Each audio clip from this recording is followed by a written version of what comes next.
to look at, I think it's an undercounted 2-door reach-in. Customer says it's tripping the breakers.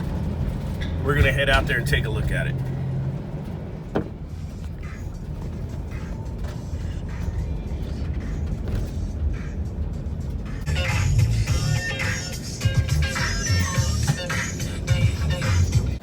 There's our unit.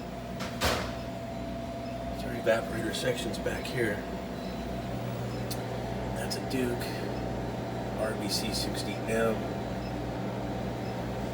134A, 8 ounces. This is interesting. I took this panel off. This filter's plugged for starters. Look at that. There's my condenser. And we got this. Our controller. VAP sensor, cabinet sensor. 9, 10 condensing units. That's our switch legs. Which was on 14. I worked on this model before. You got a cover here in the front, lifts up, comes out. You got a relay pack for your controller. This will go to the interface. It should have the digital printout. Let's see where that's. I think that's in the back. I just wanted to look in here to see what everything looked like. Nothing's burned up. You got your power switch. And then that's going to fit back on there like that. And then we'll get to the back of the unit and take a peek. So when I plug it in, it trips the GFI immediately. It's another store where everything's on GFIs, which I don't like. They also have the coffee maker plugged into the same receptacle, which is terrible. I'm going to go ahead and pull the compressor out of the control.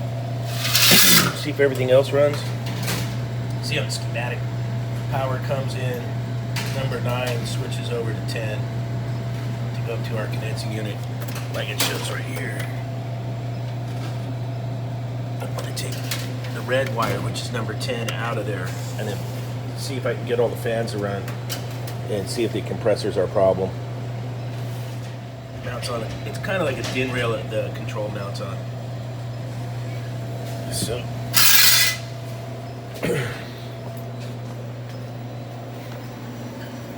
let's see what we get. The interface is right here.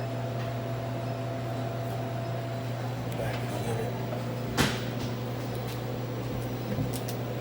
Let's see if we can get that thing to light off. There we go. Now it stays on without tripping the GFI. See if our evap fan's good. Yep, the evaporator fan is good. Alright, so now that I got to there, I'm gonna take our compressor winding cover off. Here, let's unplug this. And I'll see if we got a shorted out compressor. I'm gonna put all this back together first. Alright, got all that back together. That's all back in there. That goes up there. We're gonna come around here and take a peek. Short to ground, I checked that. So I'm gonna go get the compressor start cord. This thing might be just locked up, lock rotor. So I'm gonna go get my start cord and we'll see where we're at with this thing. Trying to remember where I put my start cord. Oh yeah, back here.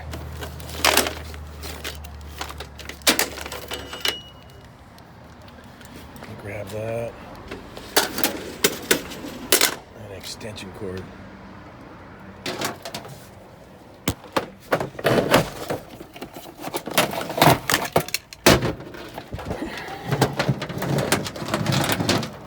See what we get into here. I just use the start cord as a jumper. And I have my condenser fan running. I got the compressor hooked up. Let's see. She's running. I think we probably had a starting component issue. I'm going to put a 3-in-1 on there and then see if I can get it to run like that. Everything's checking out. Nothing's shorted. It's probably having high current at startup. Go. RCU 210 going, or it's a RCO 210. I've been using this style wire nuts, gets you a nice clean connection. We're gonna tape those up so they're all in. The old Wago 221s. And then let me get this tidied up, and then we'll go for the restart and see if we get this thing working. 3.9 amps. Looks like this one's just bad starting components. All right, y'all knew this was going to happen.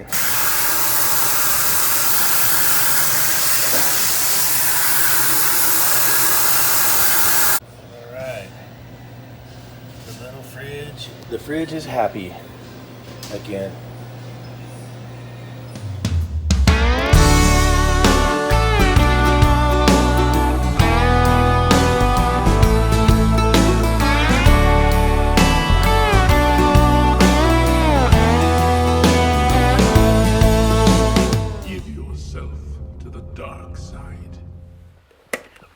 Okay.